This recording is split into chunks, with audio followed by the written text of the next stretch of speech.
We'll guide you through how to make crumpled paper in Blender. Quick disclaimer, you need to follow this guide carefully, because skipping a step will affect your final result.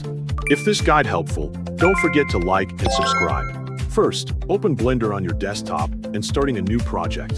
When the default objects appear in the scene, press A to select everything. Then press X and confirm the deletion so the workspace is completely empty. After that, press Shift+A to open the Add menu. Move to the Mesh section and add a plane to the project. Next, press Tab to enter edit mode. While the plane is selected, right-click on it and choose Subdivide. Once the subdivision is created, look for the Subdivide Settings menu that appears at the bottom of the interface. Increase the number of cuts value to somewhere between 20 and 30 so the plane has enough geometry for later adjustments. After completing that step, press Tab again to return to Object mode and open the side panel.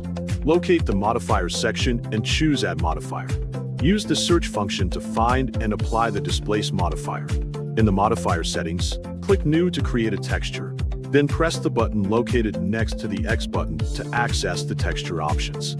After that, choose any texture that gives the surface a crumpled paper appearance. Adjust the texture scale until the effect looks natural and matches the style you want. Once you are satisfied with the displacement settings, right-click on the plane and select Shade Smooth to soften the appearance of the surface. Next, drag the lower panel and change its editor type to Shader Editor.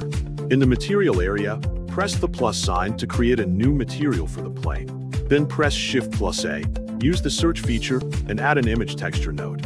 Click Open on the image texture node and select the photo you want to use as the paper image.